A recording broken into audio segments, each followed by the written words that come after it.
नमस्कार मित्रों। आज इस चिंतन में संस्कार और आश्रम धर्म। परिवार निर्माण के लिए संस्कार परंपरा का बहुत महत्व है। गुरुजनों द्वारा परिवार समाज की श्रेष्ठता अक्षुण्ण बनाए रखने के लिए उपयोगी प्रशिक्षण इस माध्यम से मिलता है। घर के हर व्यक्ति को अपने निजी आचरण को तथा पारिवारिक उत्तरदायित्वों को निभाने के लिए आवश्यक कर्तव्य कर्म की पालन की प्रेरणा मिलती है। घर में जल्दी जल्दी धार्मिक वातावरण बनने का सुयोग बनता है। जिस बालक या वयस्क का संस्कार उत्सव मनाया जा रहा है उसे गौरवान्वित होने का अवसर मिलता है। स्वजन संबंधियों को ऐसे आयोजनों में सम्मिलित करके पारस्परिक घनिष्ठता बढ़ाने की बात बनती है। सामाजिकता का विस्तार होता है। यूँ अच्छी शिक्षाएं कभी भी दी जा सकती हैं, पर उत्साह उमंग भरे धर्मानुष्ठानों के भाव भरे वातावरण में स्वोद्देश्य कर्मकांडों के साथ दी गई शिक्षा अपना विशेष प्रभाव छोड़ती है। अग्नि की साक्षी में विशेष धर्मोत्सव के साथ किया गया विवाह संस्कार पति पत्नी के मन पर एक अमिट मनोवैज्ञानिक छाप छोड़ता है। यूँ विवाह ऐसे भी बातचीत मात्र कर लेने से संपन्न हो सकता है, पर उसके पीछे मनोवैज्ञानिक छाप न होने के कारण स्थायित्व का वैसा भरोसा नहीं रहता जैसा धर्मोत्सव के रूप में किए गए सर्वविदित विवाह संस्कार के होने पर होता है। गरम भट्टी में तपाया हुआ लोहा गर्म हो जाता है, उसे आसानी से मोड़ा मरोड़ा और ढाला जा सकता है।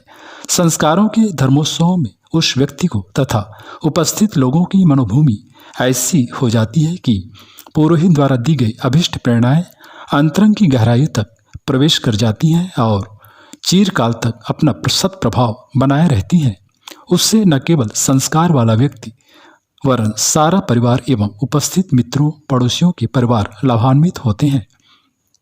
परिवार परिष्कार का महान प्रयोजन पूरा करने के लिए घरों में धार्मिक वातावरण बनाए रहने के लिए संस्कारों की धर्म प्रक्रिया शास्त्रकारों ने प्रचलित की है।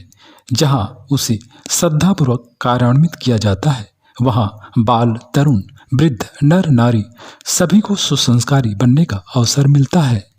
दशरथ जी के परिवार में सभी संस्कार श्रद्धापूर्वक संपन्न किए जाते थे। रामायण में उनका उल्लेख मिलता है। पुत्र जन्म के समय नंदीमुख श्राद्ध की परिपाटी है। सत्कार्यों के लिए दानादि द्वारा बालक के चारों ओर श्रेष्ठ वातावरण बनाया जाता है। बच्चों के विकास की सही दिशाएं निर्धारित करके अभिभावकों को उनके कर्तव्य समझाने के लिए पुरोहित नामकरण संस्कार कराते हैं।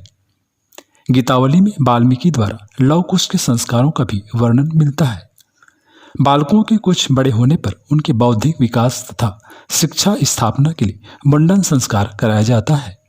यज्ञोपवीत मनोचित व्रतशील जीवन जीने की संकल्प है। किशोर अवस्था में ही बालकों का यह संस्कार करा देना उचित है। विद्या पढ़ने का सच्चा लाभ उन्हें मिलता है जो गुरुकुल के पवित्र वातावरण में रहकर न केवल शिक्षा का वर्ण व्यवहार और चरित्र का भी लाभ प्राप्त करते हैं। घर के वातावरण में रहते हुए बच्चे वही संस्कार ग्रहण करते हैं जो वहाँ छाया रहता है। ऐसी दशा में पुस्तकों में पढ़ा और अध्यापकों को पढ़ाया ज्ञान भी निरर्थक चला जाता है। गुरु गृह गए पढ़न रघुराई अल्पकाल विद्या सब आई। विवाह व्यक्ति के सामाजिक जीवन में प्रवेश का संस्कार है।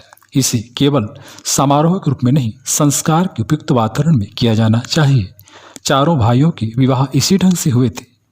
कन्यादान का उद्देश्य बड़ा महान है। समाज निर्माण में नारी की भूमिका प्रधान है। सद्गुणी सद्गृहस्थ श्रेष्ठ समाज की रचना के लिए कन्या में श्रेष्ठ गुणों का विकास करके उस पर से अपना अधिकार छोड़ देते हैं। कन्यादान राजा जनक ने किया और ऋषियों ने वर वधु को प्रसन्नतापूर्वक दाम्पत्य सूत्र में बांध दिया। आयु के अनुसार वानप्रस्थ ग्रहण करने का नियम है।